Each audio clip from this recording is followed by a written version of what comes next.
Чингис хаан үндэсний музей. Чингис хаан үндэсний музейн олон нийт сурталчилгааны багаас музей мэдээллийг тогтмол бэлтгэн хүргэдэг үлээ. Энэ удаад 3 дугаар улиралд хийгдсэн онцлог ажлын мэдээллийг томилон хүргэж байна.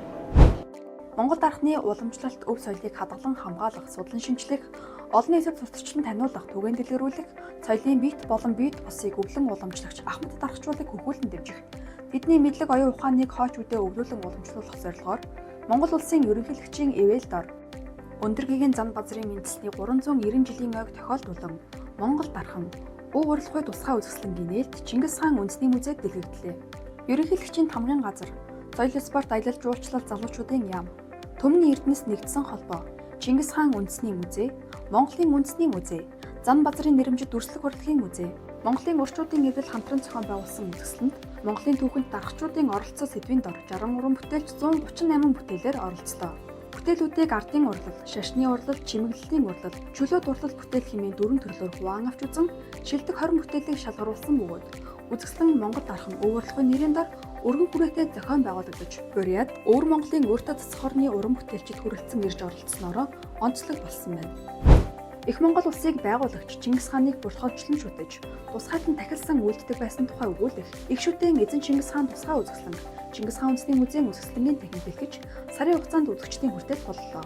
Чингис хаан үндэсний музей, талын язгууртан сан, Чингис хааны өв соёлын хүрээлэн хамтран дэлгэсэн тусгай үзэсгэлэнд 18-аас 20 дугаар зуунд бүтээгдсэн эд үлгийн зүйлс болох Чингис хаан үндэсний музейн 28 дэсийн үзмөр болон бие амар санаагийн хувийн зургууд хадгалагдаж буй 29 үзмөр багтаж, хангал дахлын эд эдлийн зураг болон судар бичгийг дэлгэн урд өмнө олонний хүртэл болгож байгаагүй ховор үзмрүүдийг дэлгэснээрээ онцлог болсон байна. Чингис хаан үндэсний музей Монгол бархлын 8 дугаар давхрын танхимдаа хүн төрөлхтний түүхэнд нэрээ үлдээж генисийн дээд амжилт үзүүлсэн монголчуудаа алдаршуулах зорилгоор тусгай булан шинээр нээсэн билээ. Монгол улсынхаа нэрийг даян дэлхийд цуурайтуулан монгол хүний оюун ухаан, тэсвэр төвчээрийг гайхуулан генисийн амжилтанд бүртгүүлсэнийг батлах алтан медаль цом тэргүүднийг музейн 8 дугаар давхрын дэлхийн танхим ба монголчууд Монгол бархлын танхимд төрсэн эгч дүүс болох Монгол улсын гавьяат тамирчин мөн гүшүүр инх гүшүүр нар нэн чухаг үзмэр болгон хандуулсан юм. Музейн хамгийн хүндтэй танхимд өөрсдийн гаргасан гайхамшигт амжилтынхаа үзмрүүдийг тавьсанд Чингис хаан үндэсний музейн удирдлагууд татварлаа илэрхийлэн хүндтгэн хүлээн авч уулзаж дурсгалын зүйлс гардууллаа. Япон улсын цог жавхланд эзэн хаан Нарухито Монгол улсад хийж буй төрийн алчиллаа. Монголын түүх соёлыг хүндэтгэн дэлхийн мянганы сууд хүмүүн эзэн богд Чингис хааны музейгээр эхэлж Чингис хааны алтан хөшөөнд хүндэтгэл үзүүлэн өсөлтөө. Хүндэт зочдыг Чингис хаан үндэсний музейгээр зочлохоор ирэхэд соёл спорт аялал жуулчлал залуучуудын сайд Ундрам, гадаад харилцааны сайд Бат цэцэг, тус музейн захирал академи чулуун нар хүндэтгэн авсан юм. Тэрээр Чингис хаан үндэсний музейн эртний төрт улсын танхим, Их Монгол улсын танхимудаар зочилж Чингис хааны алтан хөшөөг үзэж сонирхон музейн хүндэтгэлийн дэвтэр сэтгэлдээ үлдээн хоёр улсын хооронд түүх болон үлдлээ. Музейн танхимудаар зочлох үеэр Чингис хаан хүчрхэг эзэнт гүрнийг богино хугацаанд байгуулж чадсан бодит түүхийн тухай, нүүдэлчдийн адууны тухай, Монголын их арим усны асуудлаа хэрхэн шийддэг байсан тухай, Хувлаа хааны Японд гаян дайны талаар болоод хоёр улсын хамтарсан судалгааны үр дүнгуудын тухай сонирхон асууж, Чингис хаан үндэсний музейн захирал академид тэдгээр тодорхой хариулт өгөхийн зэрэгцээ. Тус музейг байгуулагдах үед дэлхийн улс орнуудаас хуур дурсгалуудын хуулбарыг авахд хамгийн түрүүнд Японы эрдэмтэн тусалж, Чингис хааны алтан гэргээ, Хувлаа хааны аян дайны байлдааны тэр үеийн зураг, Хувлаа хааны Японы эзэн хаанд бичсэн загтлын хуулбар, Хувлаа хааны аян дайны үеийн Япон зураачийн зураг зэрэг хосгоо нүд дурсгалуудыг хуулбарлаж өгснийг тодтогов. Япон улсын цог жавхланд эзэн хаан Нарухито музейг зөвхөн хүнд үзүүлэх биш, соёлын өвийг хамгаалахад онцгой үүрэгтэйг захиж, хамтарсан судалгаанд Япон эрдэмтэд идэвхтэй оролцсонд баяртай байгаагаа илэрхийлсэн юм. Бүгд найрамд Солонгос улсын олон улсын хөгжлийн хамтын ажиллагааны байгууллага Койкагийн ерөнхийлөгч Чан Вонсан хүрэлцэн ирж Чингис хаан үндэсний музейд очлон их хааны хүндэтгэлийн өргөдөх Чингис хааны алтан хөшөөнд хүндэтгэл үзүүллээ. Чингис хаан үндэсний музейн дижитал контентыг хөгжүүлэх, үйл ажиллагааны чадварчийг бэхжүүлэхэд зориулж Койкагаас Монгол улсын хүмүүлийн салбар, тэр дундаа музейн салбарт анх удаа 6 сая $, өртөг бүхий төсөл хэрэгжихэр болсон юм. Төлөөлөгчдийг Чингис хаан үндэсний музейн захирал академи чулуун хүлээн авч уулзсан төслийн төлөвлөлт, гарах үр дүнгийн талаар харилцан ярилцсан байна. Чингис хаан үндэсний музейгээс санаачлан монголчуудтай угсаа гаруул, гэл соёл, шашин шүтлэгийн хувьд ойролцоо, Оросын улбаны улсын бүгд найрамдах Буриад, Тува, халимаг улсуудад амьдарч буй иргэдийн угсаатны онцлог, хүчин зүйлсийг судлах зорилгоор Монгол Оросын иргэншил хоорондын харилцаа, түүхэн ба орчин үе эрдэм шинжилгээний хэлэлцүүлгийг зохион байгуулж, хоёр улсын 10 гаруй эрдэмтэн судлаачид илтгэлээ ажилтнуудтай хэлэлцүүллээ. Нүүдэлчин дэлхийн соёлын фестивалийн хүрээнд Монголчуудын уугуулаа чухай нүүдэлчний соёлын өв, зам заншил, уламжлалыг судлах, түгээн дэлгэрүүлэх, хамгаалах, нүүдлийн соёл иргэншлийн тэргуулах улс болон хөгжүүлэх зорилгоор нүүдэлчдийн ертөнц түүх өв соёл олон улсын эрдэмчлэгээний хурал Чингис хаан үндэсний музейд боллоо. Тус хуралд Монгол, Их Британи, Бүгд найрамдах Киргиз улс, Оросын холбооны улс, Бүгд найрамдах Бурайд улс, Холбооны Бүгд найрамдах Герман улсын 11 судлаач эрдэм шинжилгээний 10 байгууллагыг төлөөлөн илтгэл хэлэлцүүллээ. Чингис хаан үндэсний музейгээс эрдэмтдийн сүүлийн үеийн судалгааны үр дүнг олон нийтэд сурталчлан таниулах зорилгоор Чингис хаан судлалын олон улсын холбоотой хамтран олон нийтэд зориулсан цуврал лекцийг тогтмол явуулдаг уламжлалтай. Ээлжил лекцийг Кембриж их сургуулийн Монгол дотоод ад судлалын төвийн профессор Булаг, Монгол Хятад дахь Ян Гүрэн, Маргаантай өв, түүх бичлэг үндэсний оршихуй сэдвээр олон нийтэд зориулсан лекцийг зохион байгуулж, түүний лекцийг сонсохоор олон эрдэмтэн судлаачид хүрэлцэн ирж харилцан ярилцлаа.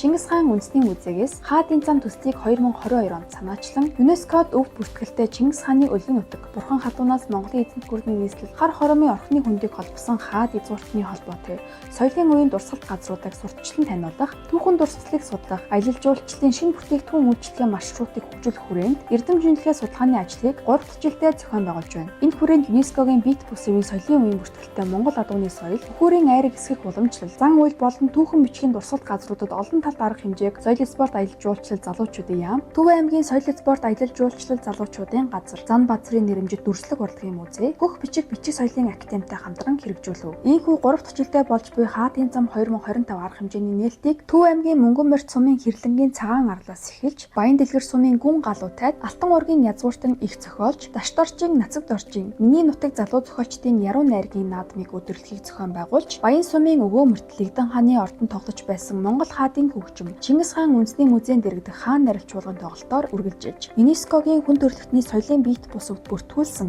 бүхүүрийн айраг эсгэх уламжлал холбогдох зан үйлийг сурталчилсан хаадын ундаа айрагны баяр арга хэмжээ болж, Баян цагаан сумын хүүхэн хонгорт хаадын хүлэгч адууны тэмцээн зохион байгуулагдаж, Баян өнжил сумын зоргол хайрханд зураачдын нүдээр зоргол хайрхан хээрийн үзэсгэлэнг дэглэж, Дэлгэр хаан суманд цогт тайжийн хадны бичиг Монгол уран бичлийн уралдаан олон талт ивент арга хэмжээ хэрэгжүүлэн зохиогдлоо. Энэхүү арга хэмжээнд Чингис хаан үндэсний музей, Шинжлэх ухааны академийн археологийн хүрээлэн, Шинжлэх ухааны академийн түүх угсаатан зүйн хүрээлэн, Шинжлэх ухааны академийн философийн хүрээлэнгийн удирдлагуудаас гадна Оросын холбооны улсын Шинжлэх ухааны академийн Ас дорндын ард түмний түүх угсаатан археологийн хүрээлэн, Оросын холбооны улсын Кемерово их сургуулийн төлөөлөл, мөн музейн эрдэм шинжилгээний ажилтнууд бусад төлөөлөл оролцсон билээ. Хаалтын үйл ажиллагаа дүгнэлт хэлэлцүүлгийг Өөр хангай аймгийн Хар хорин сумын музейгээр өндөрлүүлж, Чингис хаан үндэсний музейн захирал академич чулуун оролцсон 2022 онд эхлүүлсэн хаадын жим хаадын замаар үргэлжиллээ. Аливаа ажлыг эхлүүлж хийхэд хамтын хүч оролцоо байхгүй бол ямар ч ажил урагшилдаггүй. Ирэх жил илүү өргөн хүрээнд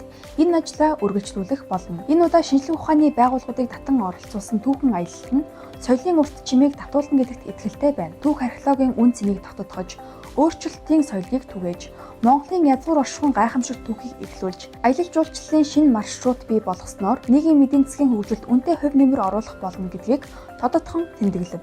Хүннүүгийн язгууртны оршуулгын зохицолбор дурсгалыг ЮНЕСКОгийн дэлхийн өвд бүртгүүлэх ажлын хүрээнд ЮНЕСКОгийн хөшөө дурсгалт газрын олон улсын зөвлөл, шинжээч Ичита Шимото болон соёл спорт аялал жуулчлал залуучуудын яам, Чингис хаан үндэсний музей, Шинжлэх ухааны академийн археологийн хүрээлэн, байгаль соёлын өвийг хамгаалах сангийн ажлын хэсгийн техникийн уулзалтыг хийж, олон улсын шинжээчдийн зөвлөлийг сонслоо. Музейн сан хөмрөг лабораторийн үйл ажиллагаатай танилцаад, Чингис хаан үндэсний музейн хүндэтгэлийн өргөнд Чингис хааны алтан хөшөөнд хүндэтгэл үзүүллээ. Монгол цэргийн музейн сан хөмрөгт хадгалагдаж байсан Монгол цэргийн түүхтэй холбогдолтой тодорхой тооны соёлын бит өвүүдийг холбогдох шийдвэрийн дагуу Чингис хаан үндэсний музейд шилжүүлсэн байдаг. Дундад зууны үед Монгол цэргүүдийн хэрэглэж байсан олон төрлийн элдний дотроос металлын бүтэц, археологийн судалгаа, шинжилгээ хийгдсэн Монгол хийцийн элдэн Монгол цэргийн музейд хадгалагдаж байсан энэхүү хотгор элд юм. Эдүүгээ Чингис хаан үндэсний музейд хадгалагдаж байгаа хотгор элд үзмрийг нэгийг тарьцхан нэг масштабаар 1% хувилан Монгол цэргийн музейд гардуулан өглөө. Энэхүү хотгор элд нь Монгол улсын засгийн газрын 2013 оны 227 дугаар тогтоолоор Монгол улсын түүх соёлын хосгон үнэт дурсгалаар бүртгэгдсэн юм. Хүүхдийн зохиолч О Сундуй, Бүгд найрамдах Солонгос улсын зураач Ли Юрийн нарын хамтарсан хадны зургийн ертөнцөөр аялсан зурагт ном Солонгос хэлээр хэвлэгдэн нийтийн хүртээл болсон билээ. Энэхүү номын агуулгаар Чингис хаан үндэсний музейн 5 давхарт дижитал интерактив проект байгуулж өгсөн байна. Хүүхдүүд өөрсдийн гараар хадны зураг зурж, зургийг сканердан зурсан дөрүүд интерактив проект дээр хөдөлгөөнтэй болж гарч ирнэ. Зурсан зураг дэлгэцээр амлан харагдаж, үлгэр туйлсын ертөнцид нэвтрэн орж, гайхалтай аяллыг өөрийн бие бэлэг оюунаар мэдрэх боломжийг хүүхэд багшуудтай бүрдүүлэн үлгэрийн ертөнцөөр аялуулсаар байна. Түүх соёлоо эрхэмлэн дээдэлдэг үзэгчдэнд баярлалаа. Мэдээллийг бэлтгэн өргөсөн Олон нийт сурталчилгааны баг.